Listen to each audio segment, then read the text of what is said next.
Your builder hates you if you didn't get these features in your new home build. All right, they might not really hate you, but just consider these things when you're having your house built. So use every square inch of your house when it's being built. So this spot underneath the stairs, sometimes it's closed off. So make sure to ask your builder if you can utilize it for storage of things like paint. You can use it for a network room. If you search on Pinterest, you'll see a bunch of ideas where people utilize that space really efficiently in their house. When you get inside, you can see the exterior wall has insulation. When you move over to the interior walls, many people think that the interior walls are insulated. They're not. So we're looking at a bathroom right here. You can ask to have insulation installed here, some sound dampening insulation. So if you have people inside the bathroom, you won't necessarily hear them when you're out here in the living room where I'm standing right now. Also consider some noise damping insulation for things like bedrooms that are against the living room wall. There's another bedroom over there. So things like that are great to add, especially when you're in the framing stage. Speaking of framing, we have blocking. So blocking is just an area where you know that you're going to be hanging something like a TV,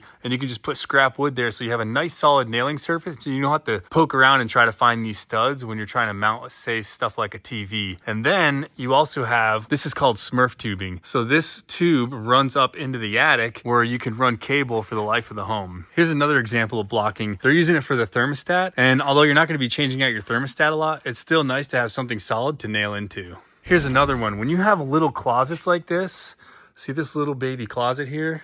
On this side, they took the closet and turned it into a little mini network room. You can see the Smurf tubing again. They call it Smurf tubing because it's usually blue. And they have a little cord in here so that they can run wiring later on. And this is where the network can be established, and you can house things like your security camera system or a network switch to where you can have all your internet hooked up. And it's just a little tiny closet off of the main living area. Here's one of my favorites, protecting the tub. So this builder, he just takes some OSB and then he uses some zip tape to make a little hinge, and underneath this plywood is foam. You can see the foam here, and that's so the contractors don't mess up the tub when they're doing their work around the bathroom. How pissed would you be if this was your tub?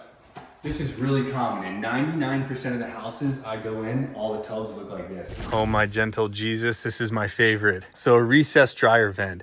And this is so you can push your dryer all the way up against the wall, and the hose will be tucked back in there so it doesn't get all smushed. So I've organized a bunch of these tips and ideas in just a massive selection sheet in a checklist that I sell on my website at BuilderBrigade.com. You go check it out. It's like 40 pages long. I'm always updating it, and I send out free updates to anyone who's purchased. So if you're interested, go check it out, and hopefully that'll help you during your home build.